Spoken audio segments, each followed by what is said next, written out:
Estar informados es clave para construir criterios.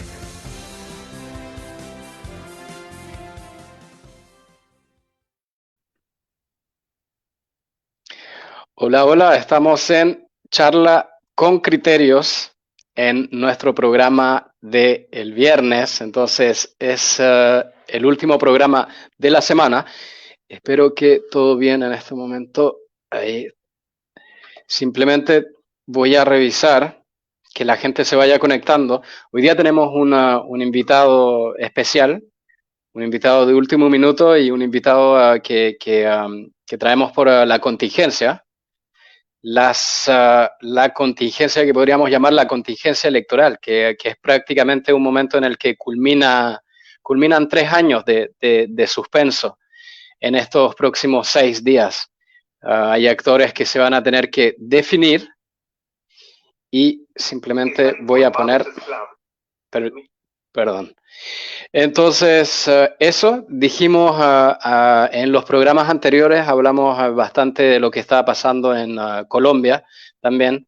En este momento se abrió una mesa de negociación donde están las organizaciones sociales y el presidente Duque. Y hay bastantes puntos sobre la mesa y se ve que las movilizaciones, tal cuales están surgiendo en este momento en América Latina desde 2017, podríamos decir, porque esto es una ola que empieza en 2017 en Venezuela y después en Honduras para el fraude electoral, después se repercute en Nicaragua y tenemos así una ola de estallidos sociales. Tenemos Ecuador, tuvimos Colombia en 2019, las reformas tributarias, esta es la tercera reforma tributaria del gobierno de Iván Duque. Entonces, Colombia, digamos que un país con muchas organizaciones sociales, con un alto nivel de educación, pero también con muchos problemas de violencia política, ha sabido encarar esta situación con mucha madurez. La sociedad colombiana ha demostrado estar a la altura. Las manifestaciones, si usted mira solo lo que circula en redes, obviamente va a haber la violencia, pero las manifestaciones son en su mayoría pacíficas en las calles de Bogotá, de Medellín, de Cali. En Cali se ha hablado de una violencia tan desproporcionada que se sospecha que hay razones racistas detrás de la violencia ejercida en contra de los manifestantes caleños, porque es un pueblo ya de costa más afrodescendiente. Y ya me están diciendo que tenemos a nuestro invitado. Hoy día vamos a hablar de la contingencia electoral, vamos a hablar de política. Hoy día tenemos a Carlos Alberto Pérez Celedón. Es la segunda entrevista que da Carlos Alberto Celedón hoy día. Carlos Alberto Celedón, en este momento, ¿lo tenemos o no? ¿Es que no lo puedes enlazar, Jimmy? Sí, muy bien. Hola Carlos, ¿cómo estás? Hola, ¿Aló? hola. Aquí estamos. ¿Me ves? ¿Me Te, escuchás? te noto algo pegado en la pantalla. ¿Te puedes mover o...? No, no, parece que se frizó la pantalla. No sé, hubo un problema aquí técnico que se fue todo. ¿Pero me escuchás? Sí, te estoy escuchando perfecto. Ok, pues Entonces, avancemos. tenemos 6 personas conectadas en este momento. Escucho eco, si le puedes bajar un poco tal vez al audio o escucho un eco de tu lado, así no hay interferencia. ¿Aló, aló? Sí, mejor así. Así está súper bien. Ok. Entonces, Carlos, para toda la gente que nos está escuchando y tal vez mucha gente que no te conoce, es que te podrías presentar brevemente tu trayectoria y por qué hoy día, o sea, eres analista político, vas a ser panelista, pero también tienes, digamos, una postura, tomaste partido en este contexto político electoral. Entonces, si nos puedes presentar eso para la gente que nos está escuchando, por favor. Bueno, básicamente soy un ciudadano nicaragüense corriente y silvestre que hasta hace algunos años me dedicaba a la consultoría en temas empresariales, jurídicos, contables, ¿verdad? Pero con la llegada al poder del régimen actual, del gobierno del Frente Sandinista, se nos fueron cerrando las oportunidades. También he sido promotor cultural, promotor deportivo, y ante el cierre de los espacios, pues me he visto obligado casi a convertirme en político. Ese es mi contexto, ¿verdad? Porque ¿Ya? definitivamente no se puede vivir en un régimen como el que vivimos actualmente y hay que buscar opciones de salida. Bueno, vos me conociste con Propuesta Ciudadana, digamos mi último proyecto político. Antes habíamos hecho Nicaragua 2.0. Había trabajado con un grupo de jóvenes más bien que me invitaron a apoyar ese proyecto, ¿verdad? Y un poco de ahí nació la inquietud de constituir un partido político y así nació Propuesta Ciudadana en el 2017, ¿verdad? Entonces así pues estamos en eso. Propuesta Ciudadana es miembro de la Unidad Nacional, como ustedes bien saben, y estamos en el contexto de la convocatoria de elecciones, pues. Ya. Propuesta Ciudadana está en la Unidad Nacional. Muy bien. Y entonces, y en grandes líneas, ¿cuáles son las ideas que ustedes defienden en Propuesta Ciudadana? Pues básicamente es la transformación de la cultura política, la democratización de la sociedad a partir de la formación ciudadana. Por eso se llama Propuesta Ciudadana, porque es un grupo que piensa que para que pueda existir la democracia, ante todo tiene que existir ciudadanía. Ciudadanía es el concepto que va un poco más allá del simple poblador, sino que es la persona que se involucra en el quehacer político de su país. Y Muy entonces bien. ¿Y cuáles Propuesta son las Ciudadana, propuestas, entonces, como Partido Propuesta Ciudadana, cuáles son las propuestas ciudadanas que tienen? en el contexto de la crisis surgió la idea del referendo y la constituyente, es una bandera de lucha porque mientras no logremos una transformación radical y profunda del sistema, vamos a estar patinando con las instituciones que existen, ¿verdad? ¿Dónde es que han defendido esas ideas de referendo y constituyente? ¿En qué espacios?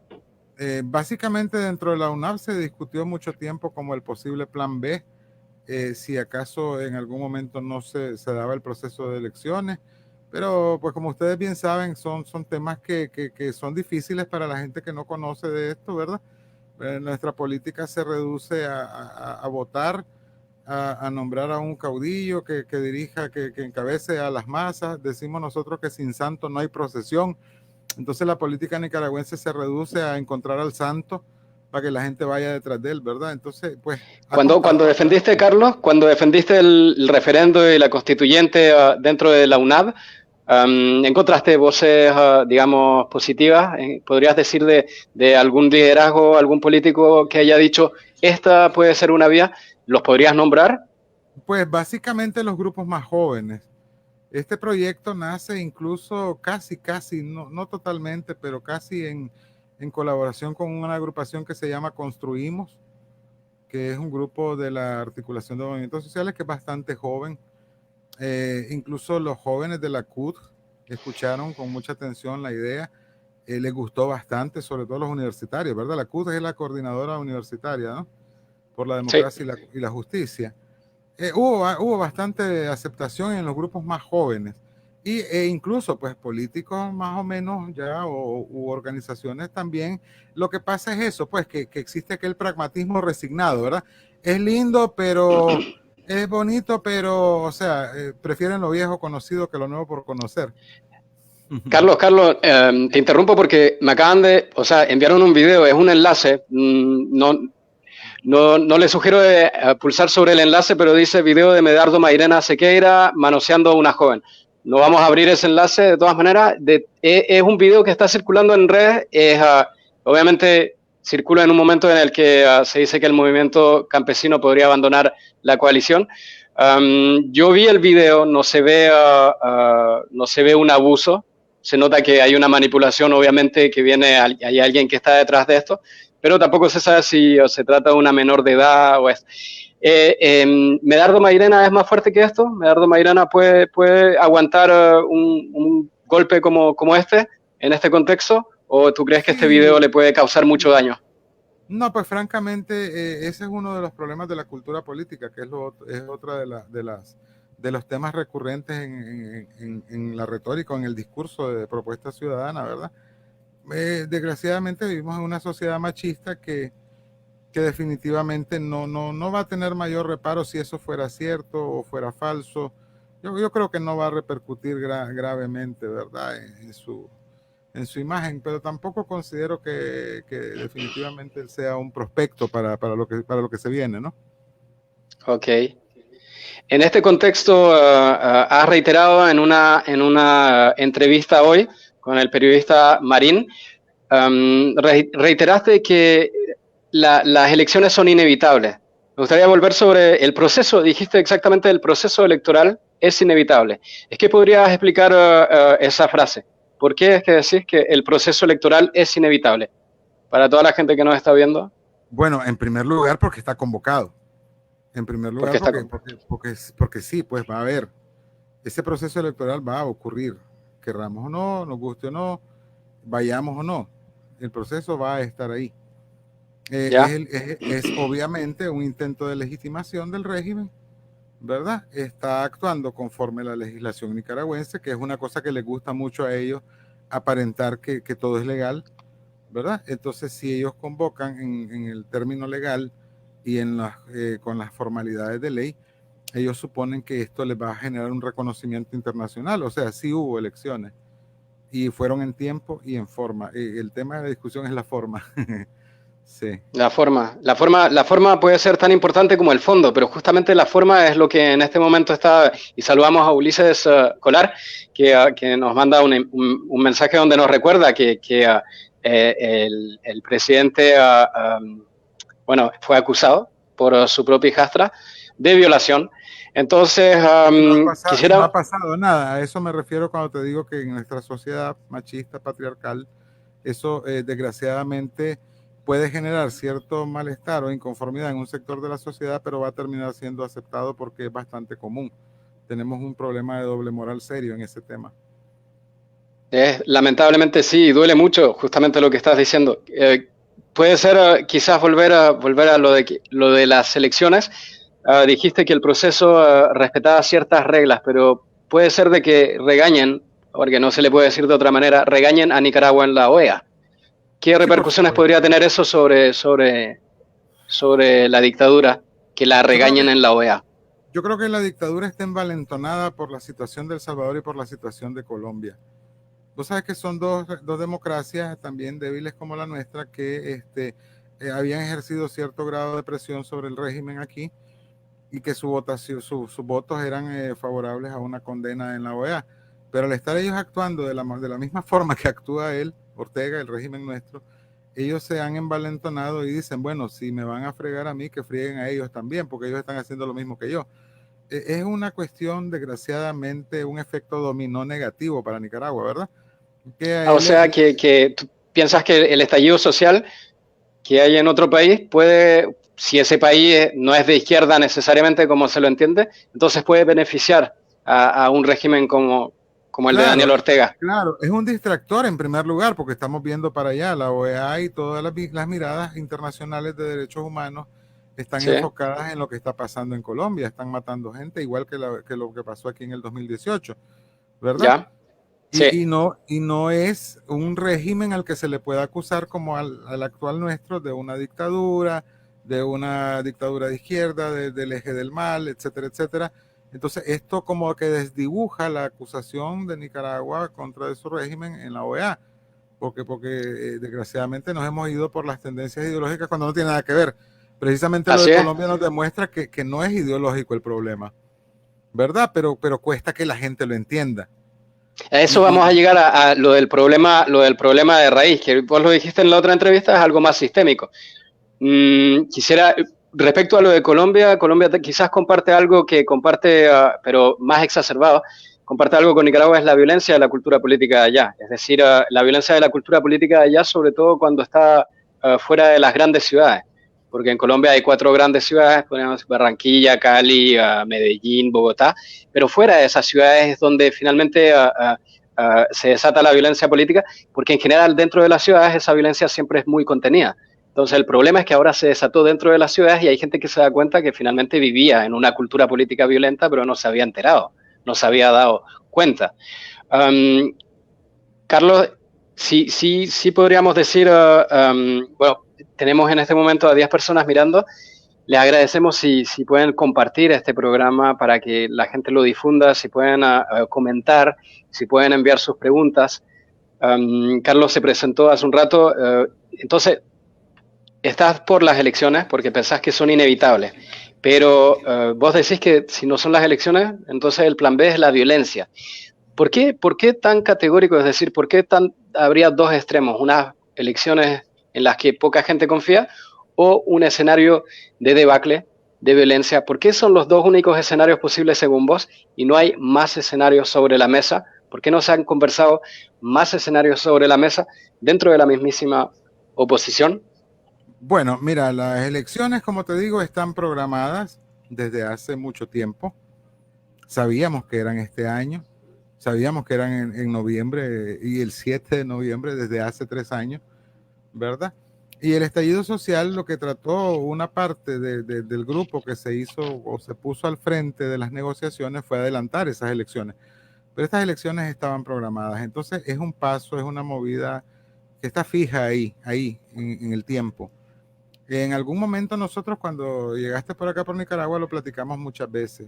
Es una oportunidad, es un punto, es un momento de oportunidad que va a dar una apertura, cualquier apertura, este régimen, porque tiene que convocarlas, ¿sí? Y tiene que permitir alguna expresión política, porque sería totalmente absurdo que no se permita una reunión partidaria, o sea, una campaña proselitista. ¿Me explico? Entonces es un espacio, se abre un espacio dentro de toda la represión desplegada por el régimen para que haya concentración de gente, para que haya otra vez aquella, digamos, dinámica popular, ¿verdad?, de movilización que puede generar cualquier tipo de reacciones, digamos, de Tienes protesta. toda la razón, Carlos. Te lo expongo de esta manera. Así como hemos visto desde hace ya 3 años el juego político desde la oposición, se ve que se forman grupos donde la conversación es sobre el reglamento, las reglas internas. Entonces esos grupos de oposiciones empiezan, en vez de hablar de proyecto de nación, de ideas que para conformar una unidad, empiezan a hablar de reglamento, de reglas, pero no se ponen nunca de acuerdo. Entonces a veces se rompen esos grupos y van otros grupos, se crean otros grupos con nuevas reglas internas, y entonces en un momento dado hay de nuevo una ruptura. Entonces así parece que nadie se puede poner de acuerdo en las reglas. Si nadie se puede poner de acuerdo en las reglas, ¿cómo se pueden poner de acuerdo para un plan de nación? Bueno, el tema de la democracia es complejo y también lo hemos platicado muchas veces con vos. El problema de la democracia es que no es una finalidad, no es un objetivo, no es una cosa material que podés adquirir, alcanzar y tener. Es algo, es un proceso que vos vas construyendo en el día a día. Entonces, todas esas discusiones que vos me decís son procesos democráticos, nos gusten o no, sean lentos o cansados o tequiosos o aburridos o hasta burocráticos, se dice, ¿no? Pero la verdad es que vos que conocés, que estudiaste esa materia, vos sabés perfectamente que la política es aburrida. La política es negociación, la política es el parlamento, la política son discusiones de intereses, ¿verdad? Y constante movilización de masas alrededor de una u otra. Pero la política es aburrida de momento en que no hay transparencia y estamos todos esperando a saber qué pasa, qué se rumorea, qué es lo que se está cocinando. O sea, la política es aburrida cuando se vuelve una cocina política. En este momento me da la impresión de que la oposición no ha hecho un gran esfuerzo por sacar el debate a las calles, es decir, llevar el debate hasta la casa de la gente. No se han tomado, dime. Es que su debate precisamente es el que decís vos, es organizativo, es estructural, es burocrático. ¿Cómo hacemos para que funcione este mecanismo?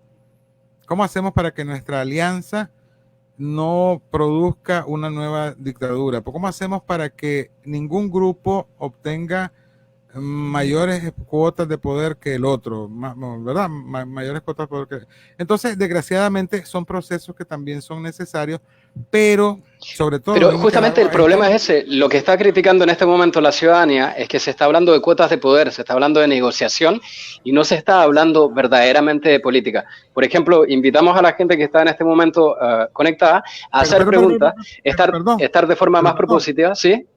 Pero sí, perdón, dime. La política se trata del ejercicio del poder. Sí. ¿O no? Así es. Entonces, así es, sí. O sea, a la gente no le gusta la política porque no la entiende, pero vos que la comprendes perfectamente, bien le puedes explicar a la gente que desgraciadamente de eso se trata, de cuotas de poder. O sea, son la pregunta es, sí. Sí, Es que son las grupos de cuotas de poder interés. no se tienen que negociar. Eso es lo que pasa. Se negocian después de las elecciones, Ajá, cuando ya hubo sí, votaciones limpias, eh, transparentes y con reglas claras. El es problema es que en este correcto. momento se dice de que es el gobierno, es la dictadura que está imponiendo sus reglas a todo el mundo. Pero no solamente la población o una parte de la población nos está ¿Sí? imponiendo una unidad. Fíjate bien, una parte de la población, quizás la más ruidosa, le está imponiendo a su oposición política una unidad, porque si no, no van a ir a votar. Esa es una amenaza popular a voces, ¿no? A gritos, de los Ya. medios, de quien sea. Entonces, si vamos a hablar de ir a una unidad, nos empujan a esas negociaciones que, como bien dijiste, no deberían de estar ocurriendo ahora. Porque lo que deberíamos de hacer nosotros en una democracia que funcionara, que no existe en Nicaragua, es ir la cantidad de partidos que quieran ir y quien te asigna la cuota es el electorado, ¿sí o no? La cuota de participación te la da tu Cómo elector. probás el fraude? ¿Cómo probás el fraude sin suficientes fiscales de mesa y con un padrón electoral no depurado? No, entonces vamos ahora al tema de si ir o no ir a elecciones. Precisamente ir a A elecciones ver, se ha dicho de una forma tal vez incorrecta. Porque la postura, por ejemplo, que yo he escuchado es que vamos a demostrar el fraude, ¿verdad? sí, es lo que dice Juan Sebastián Chamorro, me parece. Sebastián Chamorro. ¿Ya? Entonces, ese presupuesto del fraude, yo estaba explicando y lo he explicado muchas veces.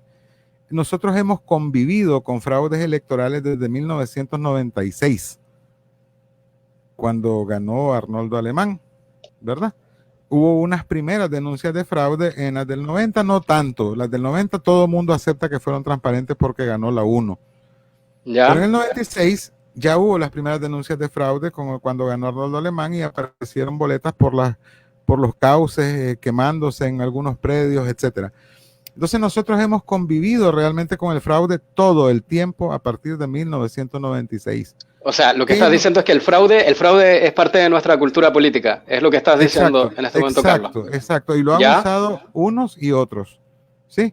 Ahora, claro ¿Sí? que nos molesta muchísimo más porque fuera de que es más brutal y más descarado, ¿verdad? Pues sirve para preservar a esta dictadura en el poder. Y es Nos interesante lo que molesta decís, más. Carlos, porque es interesante lo que decís porque el fraude ha perdurado, pero también la gente ha seguido votando. Sin embargo, eso no pasó en las últimas elecciones, es decir, la desafección cívica es muy grande, la gente tiene miedo de votar, ese día está muy militarizado el país, y en este momento no parece haber políticos que generan confianza. Esos políticos, vos decís, van a tener que organizar un mitin en algún momento dado. ¿Quién se va a Sí, atrever? sí, sí, ¿Quién va a ser el a ver, primero en organizar un meeting? ¿Quién se va a atrever a exponer primero a sus simpatizantes en la bueno, calle? ¿Quién va a ir? ¿Quién es el precandidato que va a ir a lo hacer un hizo meeting, a George, atreverse? oíme, ya lo hizo George Enríquez de la coalición en la Costa Caribe. Él movilizó a su gente. No sé si viste la manifestación, una concentración en la Costa Caribe. No recuerdo si fue en Bilwi exactamente. También vimos a Yatama apoyar al Frente Sandinista No, en la no, no, no, asamblea con no, los no, no, no, no, magistrados. no, no, no. Vimos a Brooklyn Rivera a hacer eso, no a Yatama. ¿Ya? Sí, que la cultura política nos llame a decir lo que acabas de decir vos es otra cosa. Pero ¿Ya? fue ¿Por Brooklyn, qué? porque fue una acción personal. Él estaba ahí, apretó un botón, eso no fue Yatama, Pero fue Brooklyn. entonces, ya, pero es que justamente, si te ruego no nos pongas mensajes tan grandes, por favor, Jimmy. O sea que en este momento, ¿qué debería pasar al interno de Yatama? Que deciden si aprueban o tenés, desaprueban a Brooklyn Rivera tenés un con problema un funcionamiento de partido. súper interesante para tu ciencia política. A ver, El dime. tema es que nosotros decimos, por ejemplo, en la Unidad Nacional, que nosotros respetamos los métodos y formas de las etnias y de los grupos afrodescendientes o autónomos, Ok, autóctonos, las comunidades sí, indígenas. Entonces ajá, ellos, a él le llaman el Taupla, si no me equivoco la palabra. Él es el líder de una comunidad indígena donde él es nombrado para hacer casi lo que él quiera. Eso es un problema. Desde la perspectiva organizacional democrática, para nosotros no fue Yatama, fue él. Pero lo que hizo George Enríquez fue, por ejemplo, decir, es que así es nuestra tradición. Él actuó, ¿verdad? Y entonces si ustedes corren a Brooklyn, corren a Yatama. O sea, Yatama no va a correr a Brooklyn. Ya. Gautama no tiene Okay. un proceso interno democrático de la forma en que nosotros lo entendemos. Okay. Es un problema muy serio el que vivimos nosotros con nuestras culturas políticas. Esa ya es otra forma. Sí, sí, me parece, me parece. Has visto que en verdad la confianza por los partidos está por los suelos. Sin embargo, estamos condenados, en este momento estamos como atrapados en un sistema de partidos que parece ser las elecciones vienen a legitimar, porque vos lo dijiste, el problema no solo es Ortega, es todo un sistema. Entonces, ¿cómo se puede combatir todo un sistema votando en unas elecciones donde amenazan con fraude? Es que tenés dos opciones: destruir el sistema, disolverlo. Porque no hay otra forma. O sea, o estás con este sistema, en este sistema y funcionando como sistema, o lo desconoces absolutamente y lo destruís y construís otro sistema. Que a la larga es la propuesta de la constituyente, pero siguiendo las normas y los procedimientos que están dentro del sistema, porque es muy difícil. La única forma de que vos destruyas este sistema fue lo que pasó con Somoza en el 79. Una insurrección lo suficientemente fuerte que no necesariamente tiene que ser violenta, puede ser pacífica, como para derribar de raíz la institucionalidad de todo el sistema y construir algo nuevo. Y fue como apareció Daniel Ortega con el Frente Sandinista, con su Junta de Gobierno de Reconstrucción Nacional y toda la historia que ya conocemos.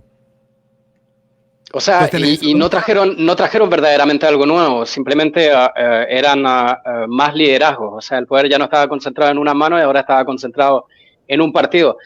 Volvamos al tema de las elecciones. Carlos, ¿estás ahí todavía? Ulises nos dice, organicemos, todos los líderes generen bases, salgan, hagan algo, los ciudadanos no somos escudos o espadas.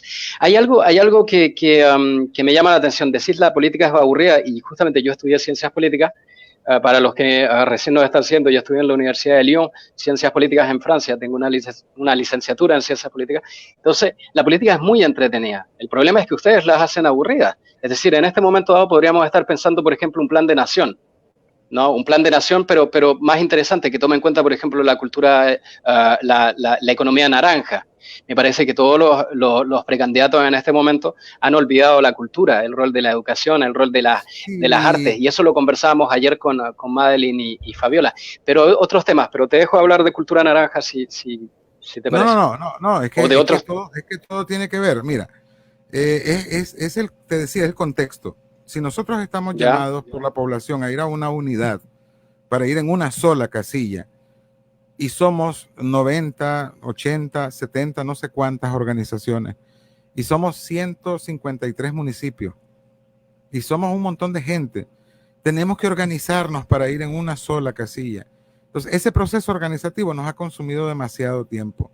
Por otro lado, yo más bien lo que me estás diciendo de los programas, lo veo, yo he sentido que muchos programas, sobre todo los de las candidaturas a la presidencia, son bastante ridículos, porque el próximo periodo de gobierno no te va a dar la mínima oportunidad de mover ningún tema que no sea la reorganización del Estado, el rescate de la seguridad social, la justicia transicional, que lo pusiste entre los temas de agenda de hoy, ¿verdad?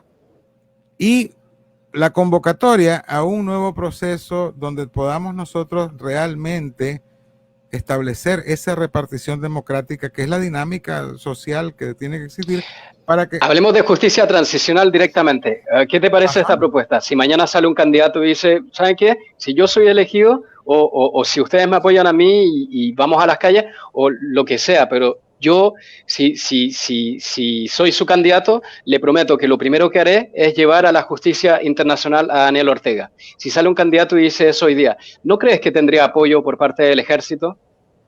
Y dice, voy a enjuiciar a Daniel Ortega y a Rosario Murillo y vamos a aplicar un proceso de justicia transicional para todo el resto de la población, en el que van a estar todos sometidos a un proceso de verdad y restauración y reparación para las víctimas. Entonces vamos a poner las víctimas y los culpables frente a frente. Los culpables van a tener que pedir perdón. Va a ser un proceso como el de Sudáfrica, pero orientado a la verdad, y la familia gobernante va a ser la juzgada. Pero para que haya un proceso de verdad, para que haya un proceso de reconciliación, porque vamos a vivir todos en la misma casa, en la Nicaragua de mañana, entonces todos tenemos que estar unidos. Pero ¿por qué es que no quieren sacrificar a la pareja dictatorial que parece haber concentrado todo ese odio? ¿No te parece que un candidato puede llegar mañana y decir, mi compromiso es meter preso a Daniel y a Rosario Murillo?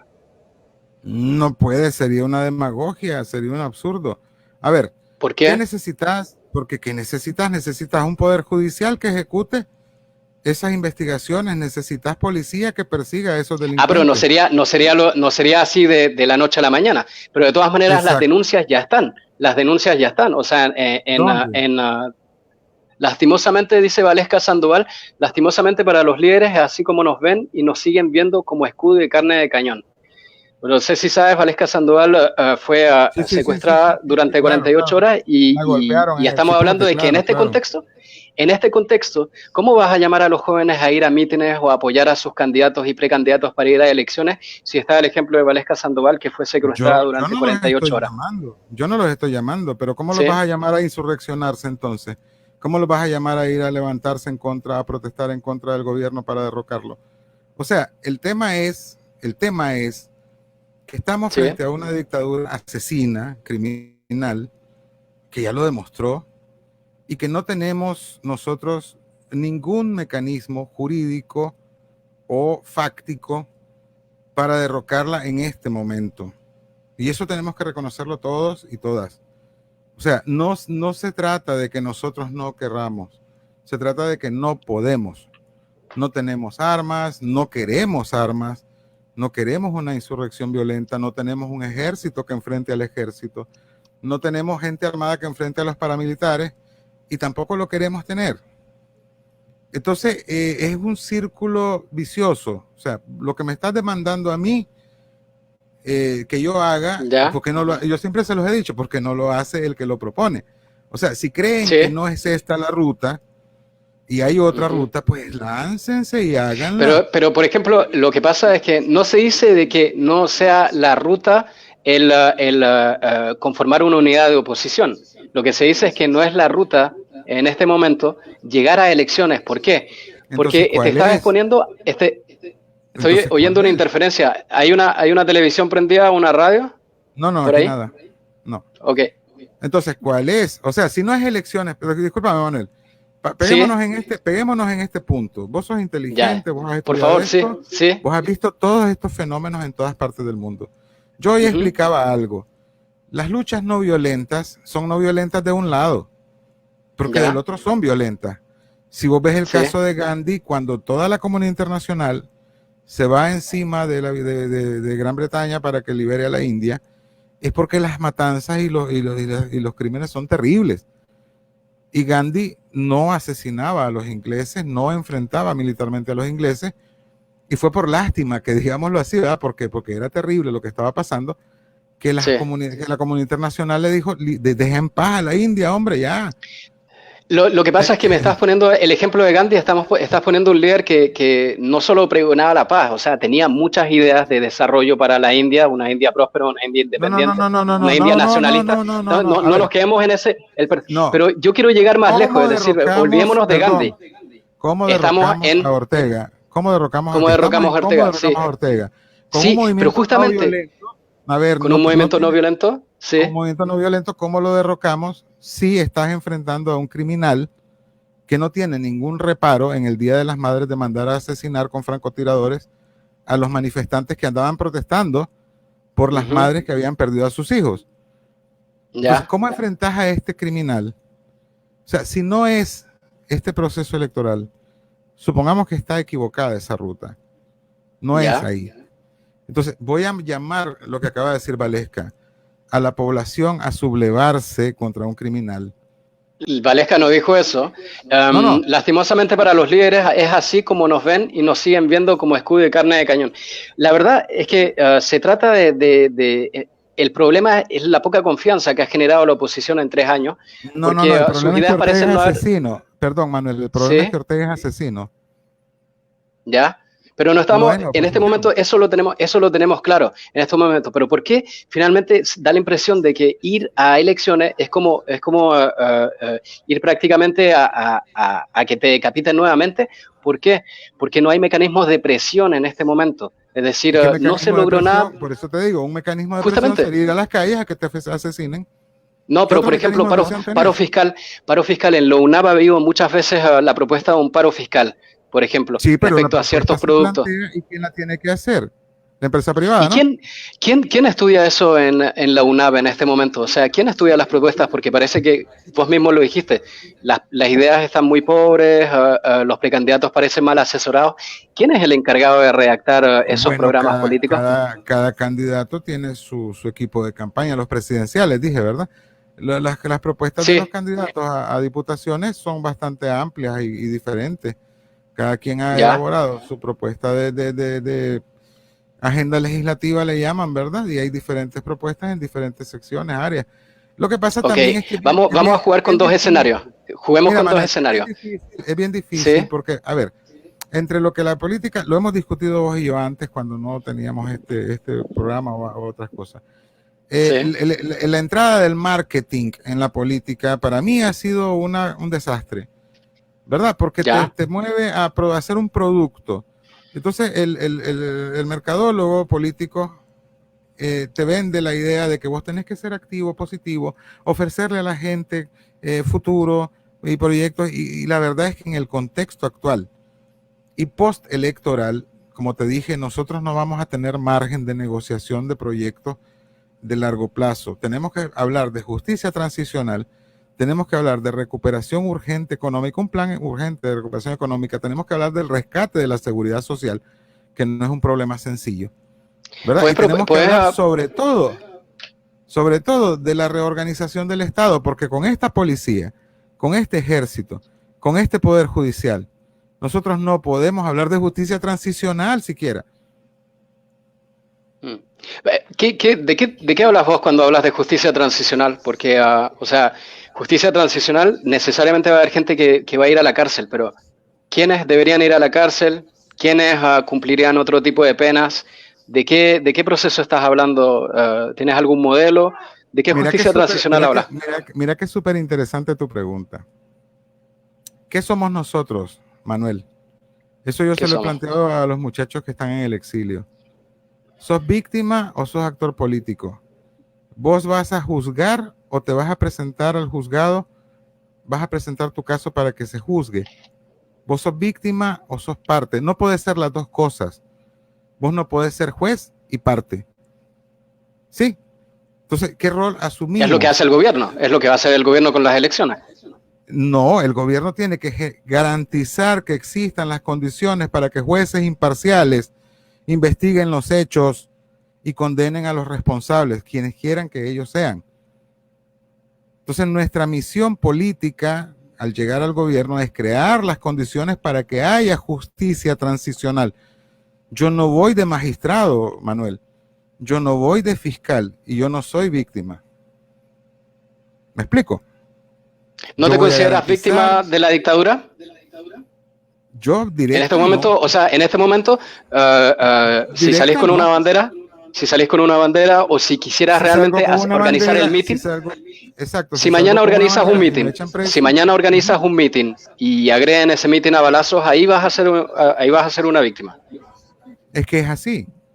Hasta que te agreden a ti. Es decir, no puede haber el sentimiento A de que ver, uno es víctima por empatía con la gente que ha sufrido lo no, mismo no, en la lucha por las ideas, ¿no? no puede haber, vos lo sabes O bien, o sea, sea, todo le el mundo no robaron, es víctima de la a ver, dictadura en Nicaragua en este momento. a ver, ubiquemos las cosas como son. A vos ¿Ok? te roban la billetera y yo puedo sentirlo mucho. Sí, creo que pasó una vez. Y entonces yo no puedo ir a poner la denuncia a la policía porque te robaron y si tú no quieres, no va a pasar nada porque tú eres la víctima. Entonces quien tiene que interponer la denuncia sos vos. Yo no, yo sí puedo testificar, ¿viste? Ya, Es esas que denuncias los ya están, o sea, roles esas denuncias ya están, no está todo están, no compilado, están, no las están. denuncias a las violaciones no No, están, Manuel, no están. ¿sí? Tiene que existir un órgano jurisprudencial facultado para hacer la investigación, no están. existen evidencias en manos de los organismos internacionales, sobre todo de los organismos de derechos humanos, existen evidencias que pueden convertirse en pruebas legales una vez que se instalen los tribunales para hacer las investigaciones correspondientes. Entonces, es desgraciadamente lo que pasa, Manuel. Hablamos Quiere de decir que en este momento, mientras no está aprobado, mientras no pasa por un tribunal, mientras la evidencia no se vuelve prueba legal, quiere decir que no vas a considerar a muchos de los que podrían ser imputados como violadores de derechos humanos. O sea, que hay que esperar que además se pruebe en cortes que eso realmente pasó. Eso es así, en el mundo entero.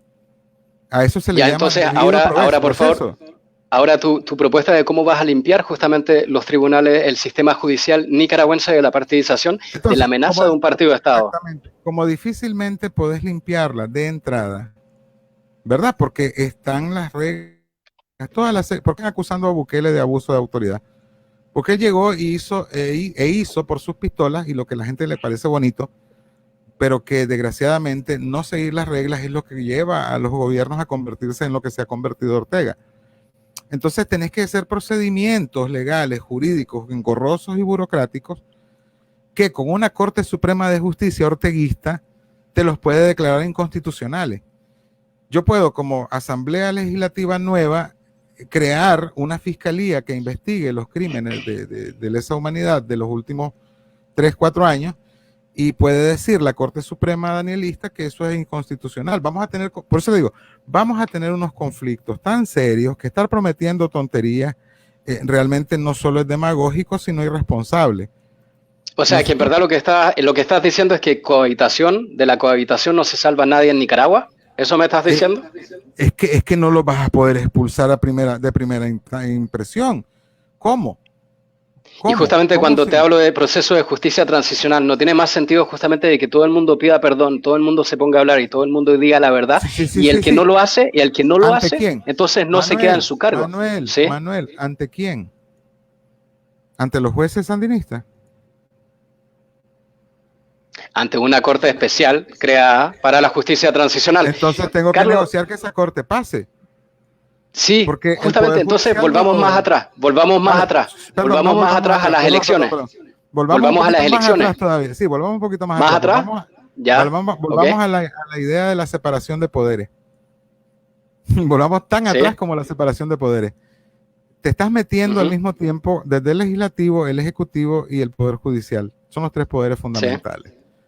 Entonces, yo voy a crear desde el legislativo una estructura que le corresponde controlar, dirigir y manejar al Poder Judicial. Así funciona la ley, así funcionan los países.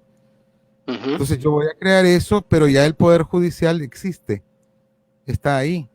Es ese que permitió la reelección de Ortega, es ese que permite todas las violaciones a la Constitución política. Ese Poder Judicial está ahí. Y yo voy a generar una fiscalía, decía un comentario en el chat, ¿verdad?, especializada que tiene que llevar los casos al Poder Judicial, a ese que está ahí. Y si yo creo una entidad como legislativo, judicial, para que vea los casos de justicia transicional, se la tengo que poner a la orden al Poder Judicial, porque ese es el sistema. ¿Tiene nombre ese fiscal? ¿Existe un fiscal anticorrupción que podrías decir, este podría ser el próximo fiscal de Nicaragua? Pues fíjate que no he escuchado a nadie que mencionen así como muy particularmente, pero en Nicaragua existen todas las mismas instituciones que existen en todo el mundo. Tenemos un procurador de derechos humanos, tenemos un ombudsperson, ¿verdad? Y tenemos un montón de gente que ahí está. Y la tenemos. Pero tenemos funcionarios que estaban siendo pagados con los sueldos con los impuestos de los nicaragüenses y que finalmente nos sirven a los nicaragüenses. O sea, tenemos magistrados del Consejo Supremo Electoral que van a hacer lo que quieran con sus votos. ¿Qué opinas de los magistrados que han sido escogidos?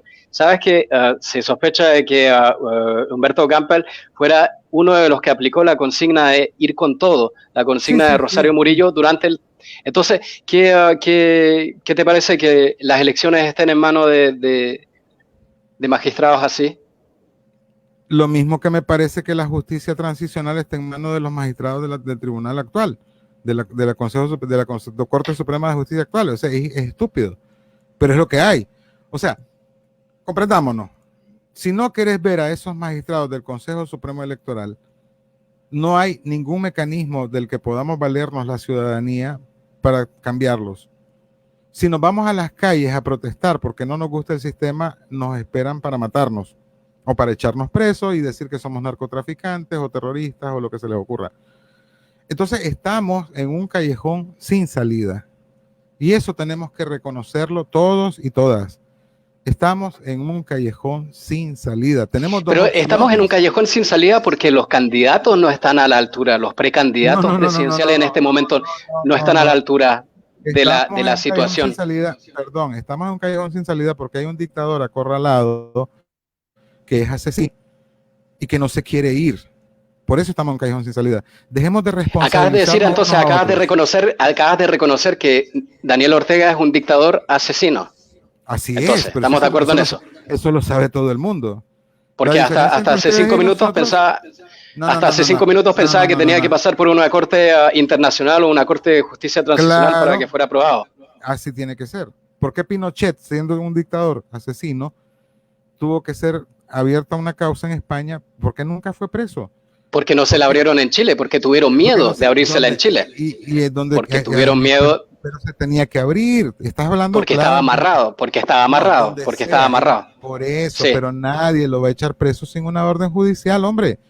O sea, vos decís que hay candidatos que están a la altura de esta situación en este momento. Vos decís que hay un precandidato que esté a la altura. Todos los precandidatos. En un ¿Alguno en particular? En un sistema normal, democrático, tenemos candidaturas de lujo. Todos son tremendos candidatos para administrar un país. Ninguno sirve para enfrentar a un dictador asesino. Porque la única forma de enfrentar a un dictador asesino es yéndose a las armas en la tradición, ¿no? En la tradición, en lo normal. O consiguiendo quien vaya y lo saque, pues, o sea, los cascos azules, sea un equipo alfa o los Avengers, ¿no? Contratar a alguien que venga y lo saque, porque no hay otra manera. Si te vas a la parte... Las dictaduras de América del Sur, y la historia sabe, Dios sabe que fueron muchas las dictaduras en América del Sur, muchas justamente cayeron porque hubo convocaciones a elecciones, pero en la que no participaban los dictadores, o sea, no participaban los que habían reprimido y matado durante los últimos años. Tal vez vos sabrás, discúlpame Manuel, los mecanismos de presión a los que esos dictadores sucumbieron porque cedieron. Este no quiere ceder, Manuel. O sea, lo que vos le tenés que explicar a la gente con tu conocimiento, con tu experiencia. Pero no quiere ceder, ¿por qué? Porque está desconectado de la realidad, porque el dictador Daniel Ortega está loco. Es que está encerrado en un cuarto oscuro donde no le llega luz y donde come frijoles y cuajada y no sale y está vestido como Gandhi, no sé, y alguien le gobierna todo. Manuel, ¿de qué personaje estamos hablando? Yo te llevé ahí donde él vive y vos viste cómo vive. Son 3 retenes, 3 barreras de retenes. Ese hombre no sale de ahí. Sí, exactamente. Es una persona que está enclaustrada, que está súper protegida. Y entonces, ¿por qué jugar esas reglas? ¿Por qué jugar las reglas de una persona tan enferma?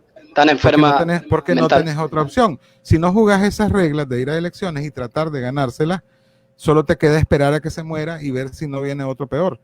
Porque pero ¿qué tal si mañana llega un precandidato y dice mi compromiso es juzgar a los más altos mandos o a los responsables por las violaciones a los derechos humanos, pero el que confiesa finalmente no va a ir a la cárcel, pero obviamente estamos hablando de arriba para abajo. Entonces,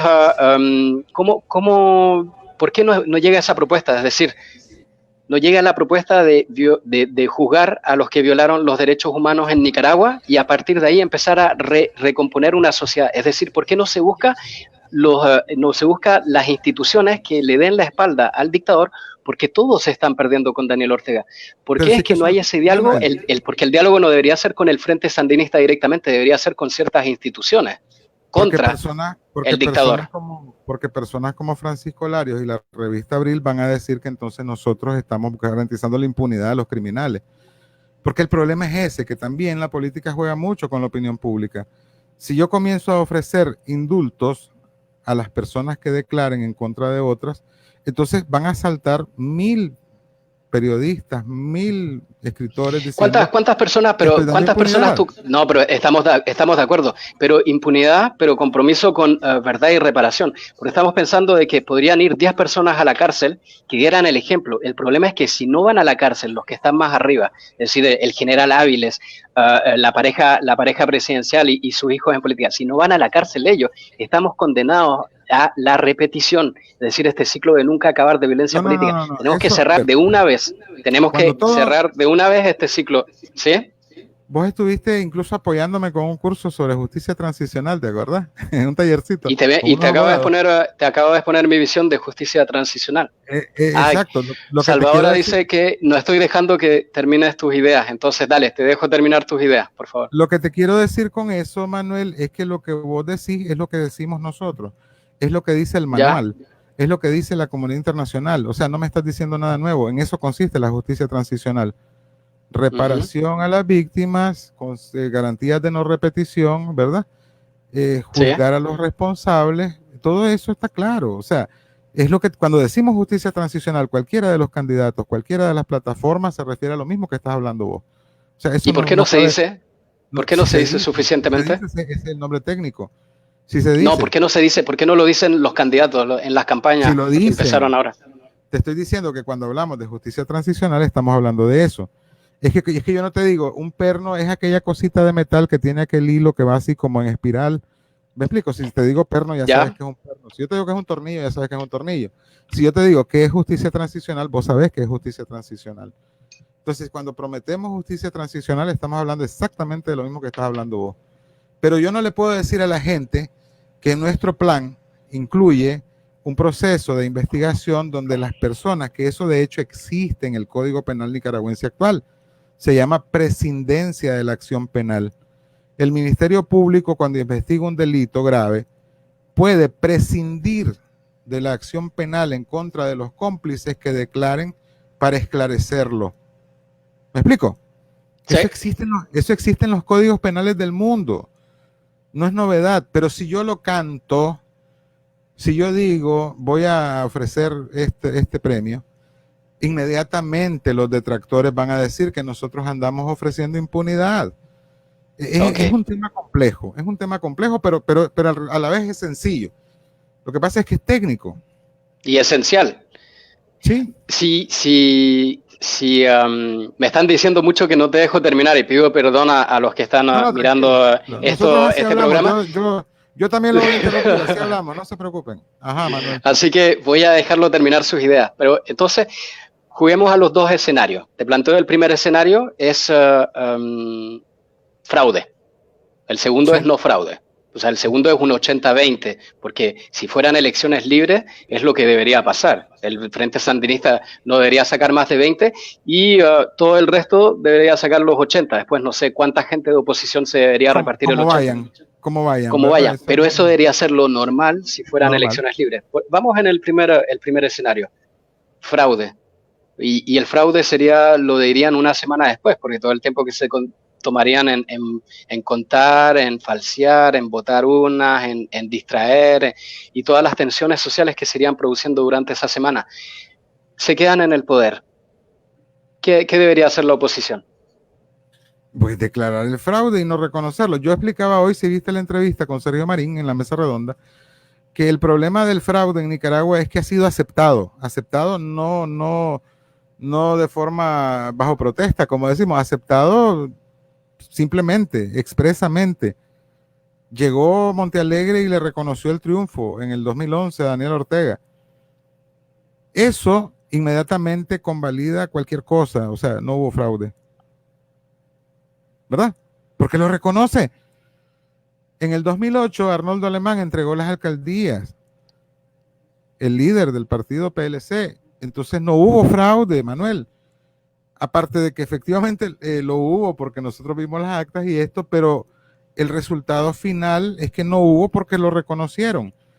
¿Qué pasa con un reconocimiento de fraude en este año 2021? Si nosotros decimos que hubo fraude, simple y sencillamente, ningún diputado va a tomar su silla, su escaño. Sería absurdo. O sea, es desconocimiento y es una protesta formal a la comunidad internacional. Esto no vale. Aquí y entonces volvemos al punto cero en ese caso. Aparentemente, pero no, porque es que en las otras ocasiones nadie se plantó a desconocer al gobierno. La comunidad internacional no va a desconocer un gobierno que lo reconoce su población. Si vos vas a la bancada actual del gobierno, ahí vas a encontrar partidos opositores, ¿o no? Que sean zancudos, que sean lo que vos querrás, tienen bancadas opositoras. Si los opositores que alcancen escaños no los toman porque hay fraude, porque no reconozco el resultado electoral, ya la comunidad internacional tiene pie para seguir trabajando en el desconocimiento también de ellos. ¿Me explico? Pero si la oposición fuerte se pliega al fraude, entonces nos fregamos, pues, o sea, pasa lo que ha pasado tradicionalmente con los fraudes, que la oposición se los ha tragado. ¿Y qué garantías puede darnos una oposición que en este momento parece no hacerse escuchar, no tiene mecanismos de presión? ¿Cómo podemos confiar en esa oposición para que tenga mecanismos de presión el día que acepten el fraude? O sea, en ese momento sí entonces van a salir a exponerse, en ese momento sí van a salir a protestar. Mira después de 10 meses. Mira lo que dice Wendy, ¿Sí? Wendy Michelle Pérez en el comentario. Los partidos de oposición no van a presentar casos de fraude porque buscan sus curules. Desgraciadamente, Wendy, ese es el momento en que nos vamos a dar cuenta si la oposición es real o no. Y esa es una triste realidad que no podemos evitar. Me dice Manuel, nosotros podemos confiar en los miembros del Consejo Supremo Electoral. Yo no los conozco. Yo puedo presumir lo que yo quiera. Yo puedo presumir que van a robar, puedo presumir que van a ser un héroe y van a salvar las elecciones. ¿Por qué no? Manuel sabe perfectamente que en Chile, cuando Pinochet perdió el referendo, él convocó a los militares a la casa presidencial para tratar de, me imagino yo, negociar no retirarse y eso, pero antes de eso un general dio una entrevista y dijo, hombre, aquí hubo un no, y se acabó, sí. Pues, o sea, y se acabó. Entonces, ¿qué sé yo lo que va a hacer un magistrado del Consejo Supremo Electoral, Manuel? Podemos asumir, podemos creer, podemos desconfiar, pero vos... Eso es interesante, pero parece ser... Es un prejuicio. Es un prejuicio, justificado o no. Sí. Es un prejuicio. Gracias, Wendy, por eso. Me estaban diciendo hace un rato que no me debía disculpar porque te había interrumpido mucho en un momento dado, pero sí, esta es una plática más amena. En verdad, esto no es un conversatorio tradicional. Esto se llama un programa Charla con Criterios. Tenemos todos los lunes, martes, jueves, viernes a las 8 p.m. Entonces, este programa donde tenemos entrevistados, este espacio es de ustedes. Si alguien quiere participar, si tiene ideas que defender, si tiene proyectos, si tiene eventos que promover, puede venir a este espacio creado y producido por Jimmy Guevara. Mi nombre es Manuel Fabián Aliana. Vamos a ir cerrando ya esta entrevista y vamos a ver el otro escenario entonces, el escenario más agradable, y si ganan. O sea, que yo no lo creo, pero de todas maneras es el que ustedes defienden.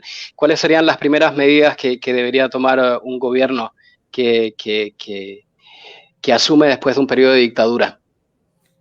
Mira, yo no creo que nosotros en el papel, o sea, a ver, Daniel Ortega no quiere entregar el poder. El Frente Sandinista va a cometer fraude como lo ha cometido en las ocasiones anteriores. Entonces yo el escenario donde nosotros ganamos limpiamente no lo veo. Honestamente. ¿Verdad? Es conflictuado el resultado.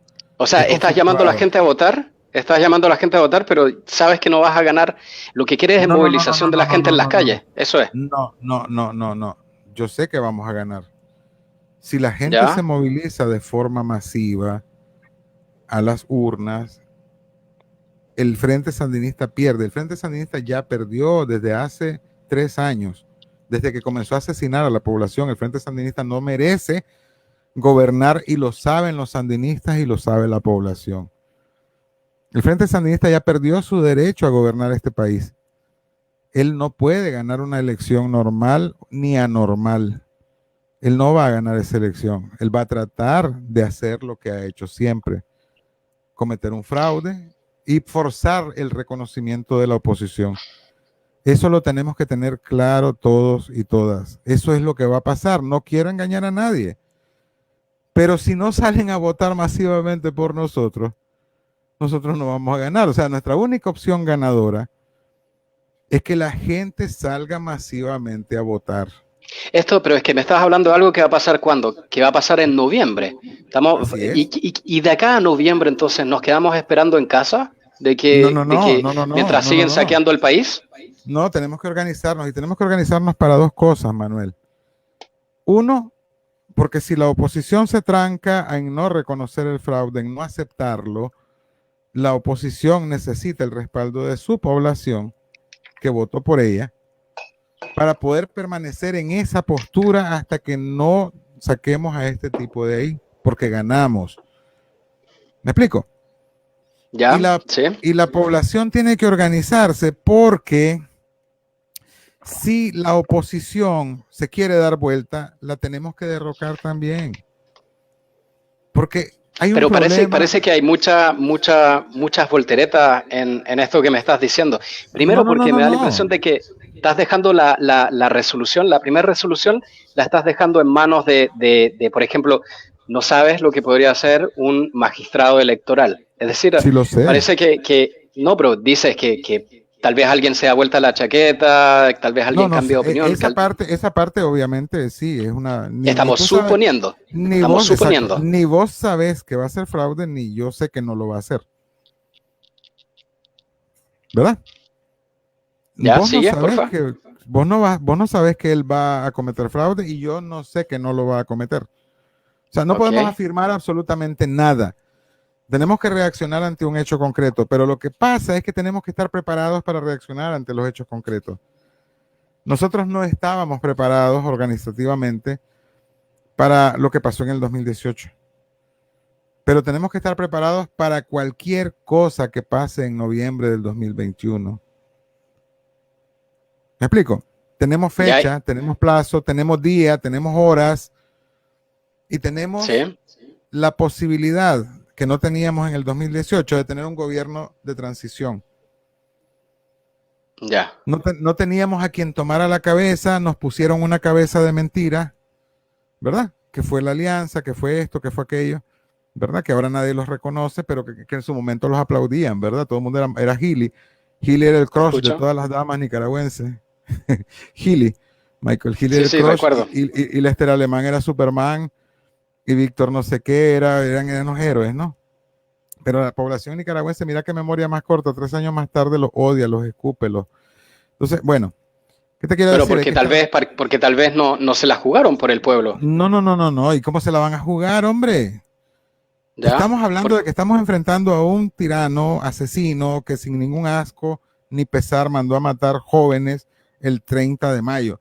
No, no, no, no, no, no, no nos perdamos de ahí. ¿Contra quién estamos? Mañana mismo me manda a pegar un plomazo. Yo estoy consciente de eso, Manuel. Y por eso muchos de ustedes también están fuera del país, porque están conscientes Sí. de esa realidad. ¿Por qué me exigen a mí entonces que yo sea el héroe? Yo no voy Pero a ser el héroe. es que lo estás exponiendo de igual manera. Si primero estás condenando a 10 meses que pueden oxigenar el régimen, 10 meses donde el régimen va a seguir negociando con el gran capital para tratar de rascar todas las ayudas que puede a nivel internacional en este escenario de post-pandemia. Pero los estás exponiendo el día de las elecciones. Entonces, la pregunta es, ¿por qué en verdad estábamos esperando tanto? ¿Por qué le estamos dando Ulises, tanto Ulises tiempo? hace, Ulises hace una pregunta súper interesante, Manuel. ¿Cuál fue? Luego de ¿Cuál fue? organizado, escogemos internamente a los candidatos. Lo estamos haciendo al revés, de arriba para abajo. No, Ulises. Manuel y Jimmy estuvieron involucrados en la constitución de la UNAP con nosotros hace 2 años, 3 años. Tenemos 3 años de estar llamando a la población, Ulises, que se junte para que nos organicemos, para que hiciéramos esta elección de los candidatos. Nosotros no hemos dejado a nadie afuera. La gente no ha querido creer en nosotros y no los podemos obligar. Y no podemos hacer ningún milagro para que crean en nosotros porque no hay milagros. Nosotros estamos convocando a las personas, como bien decís vos, para que nos organicemos, para que pongamos a los candidatos y para que le demos vuelta a esta situación de una forma legal, porque es la única que va a reconocer todo el mundo. Carlos, si lo de Colombia fuera realmente la prueba de que hay un efecto boomerang con esto de los estallidos sociales, es que pensás que puede llegar a Nicaragua. Si llega a Nicaragua y hay otro estallido social, porque 10 meses es mucha tensión, en 10 meses puede pasar cualquier cosa, en 10 meses puede haber un abuso policial muy fuerte, basta con que eso sea filmado y dé la vuelta en las redes, puede pasar cualquier cosa en 10 meses. Pero la pregunta es, si hay un estallido social en Nicaragua nuevamente, entonces, ¿quién se va a responsabilizar? ¿Quién va a lograr encauzar ese nuevo estallido social o está condenado nuevamente a la masacre? No, ese es el punto. Si la población no nos legitima, porque es que es así. A ver, ¿cuál es el problema del vanguardismo que yo siempre les he criticado a ustedes? Querer creer de que si yo me nombro o autonombro el salvador del universo y salgo al frente, va a salir la procesión detrás de mí. No es verdad. Aquí se han inmolado personas. Aquí hace pocos días un pastor evangélico salió con su banderita, ¿verdad? Sí. Muy, muy noble, muy digno y muy, muy valioso su gesto. Y todo el mundo grabó el video live, lo vio y nadie movió un dedo para ir a estar al lado de él. Eso pasaría conmigo, Manuel. Eso pasaría con Herdy. Eso pasaría con vos. La gente no es cierto que esté esperando a alguien que salga al frente para seguirlo. Es todo lo contrario, siempre es todo lo contrario. La gente sale a la calle y los grupos organizados se ponen al frente de la lucha si la gente los reconoce. Entonces vos me decís, ¿quién se va a poner al frente de la próxima movilización? Yo te diría nosotros. Y la gente me va a decir, oportunista, va a la mierda, con perdón del público, ¿verdad? Porque te estás aprovechando de la sangre de los héroes y mártires, de los caídos para buscar tu hueso. No, entonces, por una protesta legítima. Pero Manuel, ¿de dónde no te van a decir nosotros? Nunca eso, no te van a decir nunca eso. ¿De dónde salimos nosotros? Nosotros estuvimos en la mayoría, yo me encontré con Jimmy en Leupoli, en las protestas. A mí nadie me reconoce ese liderazgo ni yo lo estoy reclamando. No me interesa hacer valer eso. No se trata de eso este momento. Este momento es puramente político. Entonces, ¿quién reconoce al líder? El pueblo. Hay que irnos preparando, dice Ulises, pero los líderes tienen que mover sus recursos. Me quitaron el mensaje. Sí, yo lo vi pasar rápido. Sí, de eso se trata. Exacto. Pero los líderes tienen que mover sus recursos para capacitar a las personas. Ulises, que te diga Manuel Fabián que hace propuesta ciudadana. ¿No es esa la línea de propuesta ciudadana, Manuel Fabián? Mover los pocos recursos que teníamos para capacitar a las personas que querían llegar. ¿Cuánta gente llegaba, Manuel Fabián? A nuestros talleres. A nuestros talleres. No, pudieron llegar muchas más gente. En ese momento sí se vio voluntad. Sí, podían llevar a... Pero más allá de eso, es decir, cómo finalmente creamos, porque yo entiendo tu lógica, Carlos, yo no creo en estas elecciones, yo sí creo que va a haber fraude y que va a ser muy difícil defender, yo creo que estos 10 meses, defender el voto, yo creo que estos 10 meses es mucho plazo para que el gobierno se refuerce, la dictadura se refuerce. Me parece que los candidatos, me da la impresión de que los candidatos no han estado a la altura, y es por eso que la gente no sigue en este momento, pero ya vamos el pueblo quiere hablar, déles una boleta. Sí, tal vez hay un comentario ahí, si nos ponen los comentarios nosotros los decimos, el problema es que pasan finalmente es eso, vemos una falta de imaginación, en este momento. A ver, Manuel, ¿qué querés que nos imaginemos? A ver, yo, Carlos Pérez. No, pero justamente, déjame hacer la pregunta. Discúlpame, coordinador de comunicación de Propuesta Ciudadana. Propuesta Ciudadana dice, vámonos al paro, vamos a boicotear a la dictadura, somos líderes. ¿Quién tiene que hacer eso? La empresa privada no me va a hacer caso. No me va a hacer caso. Y si yo le digo a la gente del mercado oriental, miren, parémonos una semana para derrocar al régimen, va a decir, ¿y vos me vas a dar de hartar, jodido? Yo dije paro fiscal, no dije paro de labores porque estoy totalmente de acuerdo con lo que decís ahí. ¿Qué me van a decir entonces? ¿Vas a pagar la multa? Ahora, fíjate bien, Manuel. Sí. Tenés que saber que la recaudación fiscal es una miseria en Nicaragua. Eso no le afecta a nadie. No, pero justamente porque hay ciertos productos que son más, que están exonerados, y hay que saber también en respecto a eso. Es John Font, no hay elecciones sin condiciones, no hay democracia sin libertad de expresión y reunión. ¿Cómo se crea esa, y si podemos ir terminando ya con esto, Carlos, cómo Dale. crear esa cultura democrática en Nicaragua en este contexto? ¿Cómo trabajar a favor de una cultura democrática entre los jóvenes, entre los adultos, fomentar la organización, la confianza, ese tejido social que en este momento está tan destruido? Yo pienso, Manuel, y aprovechando que ustedes aprovechen ese programa que tienen, yo he visto algunos de sus programas y son buenos. Pues si ustedes pasaron por Propuesta Ciudadana, aquí ha pasado lo mejor de Nicaragua. Yo los admiro a ustedes en ese proyecto que tienen y me gusta mucho. Pero yo siempre te comenté a vos, Manuel, sobre todo a vos, que con tu experiencia, tu especialidad, vos tenés que explicarle a la gente en qué consiste la democracia. La democracia no es a la fuerza en ninguna parte del mundo. No se puede imponer la voluntad de un grupo, por muy grande o pequeño que sea, a golpes, con azonadas, con barricadas. Todo tiene que terminar en una negociación y en las urnas. Sí o no. Eso tienes que explicarle a la gente. Entonces, si nosotros pudiésemos... No necesariamente. O sea, eso no, por ejemplo, hubo etapas de la historia donde simplemente no hubo otra alternativa. Es decir, que sacara, y estamos hablando de todos los países de Europa del Este, que sacaron, estando en las calles, sacaron a sus gobiernos que estaban desde la Segunda Guerra Mundial, 40, 50 años en el poder, dictaduras de ese tiempo. Eran tan criminales como este, que te pusieron francotiradores para que esas grandes marchas se desmovilizaran. Eran igual de criminales. ¿No recuerdas el caso de Rumania, la pareja de Ceausescu, por ejemplo? Sí, ¿y qué pasó en Rumania? Quienes derrocaron a esos chechescos fueron su gente de su partido. Fueron su gente, claro que sí. ¿Viste? ¿Pero por qué? Porque la criminalidad llegó. Pero fueron su gente porque estaba el pueblo en las calles. Porque no tenían opción, al pueblo, porque estaban asesinando al pueblo. Entonces, cualquier convocatoria a las calles es lo que hizo Gandhi, lo que hizo esta gente en Rumania, es vamos a morir por nuestra libertad. Si yo hago esa convocatoria, yo me convierto en un cómplice de los crímenes porque voy a mandar a morir a mi gente. Yo nunca te voy a decir, Manuel, y nunca te lo dije, vámonos a las calles a luchar por la libertad hasta la muerte. Y vos lo sabes bien. Nunca vamos a invitar a las personas a morir. Entonces no quiere ser... Sí, ¿ya? Sí. Falso, dice, hola universitaria, falso, no todos pasaron por Propuesta Ciudadana, hay otros jóvenes haciendo producción en otros países. Carlos siempre egocéntrico. Hola universitaria, no nos tomemos las cosas tan personal. Hola universitaria, Carlos también tiene ese humor, entonces no hay que empezar a brincar, era una exageración. Hola universitaria, me refiero a criterios.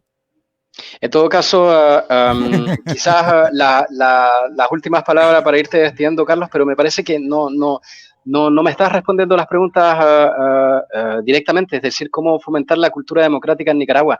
Okay. En este momento me dijiste que sacarlos a la calle es ser cómplice en caso de que les pase algo, pero no hablas de la complicidad, de llevarlos a elecciones que la verdad parecen así estar totalmente amañadas porque no se dio nada el régimen, no se dio en nada en las reformas electorales. Entonces, ¿de qué complicidad estamos hablando, Carlos? De convocarte a hacer algo que no está respaldado por la ley o convocarte a hacer algo que está respaldado por la ley. De convocarte a hacer algo que no lo va a reconocer la comunidad internacional, como es una insurrección, por ejemplo, o una revolución, a convocarte a algo que sí va a reconocer la comunidad internacional, que es el resultado de una elección o de un proceso electoral. De convocarte a hacerle frente al régimen desde una perspectiva jurídica viable, donde si alguien desgraciadamente pierde la vida o es víctima de violencia, esa muerte, eso va a tener un resultado tangible que es el resultado electoral, que no es lo mismo que llamarte a las calles a hacer ruido y protestas para ver si tal vez derrocamos al gobierno con todas las otras connotaciones que te decía. Es algo ilegal, es algo que nadie va a reconocer, es algo que no te garantiza un resultado, es algo que no tiene sentido. O sea, estás diciendo que si el estallido social de 2018 hubiera tumbado a Daniel Ortega, la comunidad internacional no hubiera reconocido ese estallido. hasta que hubiese un proceso de legitimación por vía electoral. Eso pasa en todo el mundo. ¿Y por qué da la impresión de que si eso pasa en Venezuela mañana reconocen inmediatamente al gobierno que tome el lugar? Porque ya hay un precedente que fue el reconocimiento de Guaidó, que proviene de un proceso electoral donde participó la oposición y ganó la mayoría parlamentaria. Al ganar la mayoría parlamentaria, destituyeron técnicamente, jurídicamente a Maduro y nombraron presidente provisional o en funciones a Guaidó. Por eso tiene sentido lo que yo digo, ¿verdad? Sí. Y tiene sentido lo que decimos ahora, porque hay un antecedente jurídico donde ya el gobierno fue desconocido por más de 50 países en el mundo, el de Maduro. Ya pasó eso. Nosotros apenas entraríamos a la etapa donde ya sería legal, completamente legítimo y completamente válido internacionalmente desconocer a este gobierno. En este momento no hay un desconocimiento porque no hay un mecanismo jurídico reconocido por las naciones, por el concierto de las naciones para destituirlo o desconocerlo. Carlos, solo recordar que como en todos los estallidos, ellos solamente ocurren, pasan, no se pueden prever. Así que de todas maneras estamos abiertos a cualquier cosa. La ira está ahí. Lo que pasa es que esto parece una olla a presión. Hola Universitaria, ese criterio nace desde 3 países y es parte de Nicaragua Comunicaciones. Gracias, Hola Universitaria, por precisarlo. Claro que sí, este programa Charla con Criterio, ya vamos a ir cerrando, pero los comentaristas me han pedido algo. Si puedes decir alguna propuesta económica que ustedes tengan desde la UNAP, desde la coalición nacional, o alguna propuesta económica para sacar adelante este país tan maltratado y tan destrozado económicamente. Sí, bueno, es que el tema ahí, como te decía, no podés hacer propuestas en Una grande. propuesta, Carlos, necesitamos una propuesta clara para que la gente diga, ellos trabajaron este proyecto. Por favor, necesitamos una propuesta porque la gente siempre quiere ideas y no se las damos. Sí, la propuesta fundamental es un poco la democratización de la economía, porque la economía ahorita es para comenzar extractivista, es rentista y está orientada a los grandes capitales, que son los que gozan incluso de exoneraciones fiscales. A pesar de los que tienen más, son los que también reciben el perdón. Democratización, ¿no?, de la economía, eso no tiene mucho sentido. Es que, por ejemplo, estar a favor de un impuesto sobre el gran capital, un impuesto más alto, por ejemplo, en este momento, para compensar. Perdón. Ahí sí te voy a decir que no me dejaste terminar la idea. Ok, dale, perdón. El 80% de la economía nicaragüense es informal. Vos tenés que trabajar con las MIPYMES. Y entonces los créditos tienen que estar orientados al desarrollo de eso. Por eso te digo democratización. Si el 80% de la economía nuestra es informal, es porque la economía no es democrática tampoco. O sea, lo formal circula y gira alrededor del 20% de la economía, que es el gran capital, ¿verdad? Y los mercachifles. O sea, un poco los que transan o intermedian el recurso natural en bruto que se va al exterior. Aquí ganan más las agroexportadoras que los productores. ¿Viste? Entonces, democratizar implica eso, de redistribuir el préstamo, redistribuir los beneficios, redistribuir las exoneraciones donde quepa. ¿Cómo hacer para que la clase media pague menos impuestos, Carlos, en Nicaragua? El tema de los impuestos en Nicaragua es que por la misma informalidad que te comentaba, ¿verdad? Entonces, lo que se hace es que a vos te graban el artículo que vos introducís al país con un impuesto de IVA, ¿no? El impuesto del valor agregado. Entonces, sí, pero estoy hablando de impuesto a las MIPYMES, la clase media emprendedora, pequeña y mediana emprendedora. Todo lo que ingresa a Nicaragua paga IVA y paga impuesto selectivo de consumo según sea si tiene un gravamen extra, ¿no? Entonces, ¿qué es lo que pasa? Ese gravamen, Manuel, pasa directamente al consumidor y pasa duplicado, porque como lo tengo que retener en la factura, yo lo pagué al importar sobre el valor declarado. Y se lo cobro ya con su valor de venta al consumidor. Entonces yo reporto generalmente el valor que retengo del consumidor y normalmente no reclamo el valor del IVA que pagué allá, ¿verdad? Entonces eso me multiplica el precio por un factor. ¿Me explico? Entonces, sí, se te entiende perfectamente. Porque hay un doble impuesto sobre todo, ¿verdad? Entonces, ¿alguna propuesta concreta en materia fiscal? Por ejemplo, desgravar el IVA de introducción y dejar solo el IVA de venta, inmediatamente el producto baja de precio. Hay que llevar desgravar el IVA de introducción. ¿Viste, Carlos? Y lo que pasa es que en la oposición parece ser incapaces de formular una idea tan clara como esa, desgravar el IVA de introducción. Te dejo cerrar, Carlos, esta plática. Realmente te agradezco que hayas aceptado la invitación. Esto es Charla con Criterios, producido y creado por Jimmy Guevara. Yo soy Manuel Fabián Aliana. Agradecemos a todos los que están conectados, 19 personas. Llegamos hasta 29, 30, me parece, hace un rato.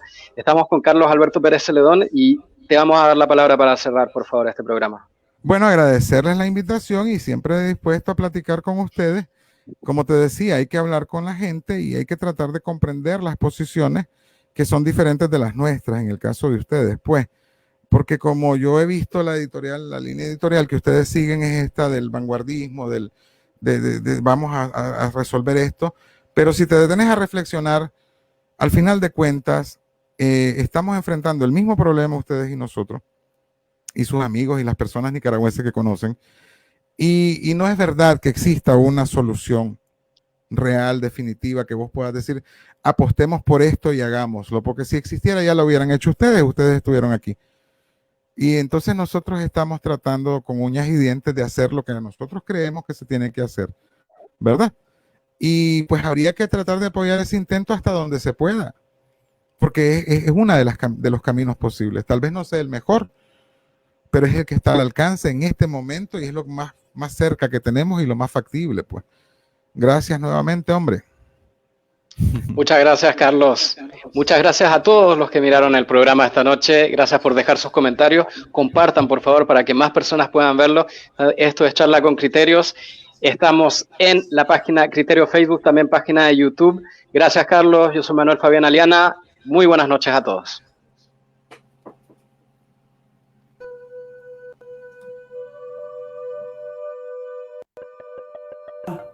Y si ahí sabían que el frente estaba perdiendo o estaba ganando, igual sabían que se le iban a robar.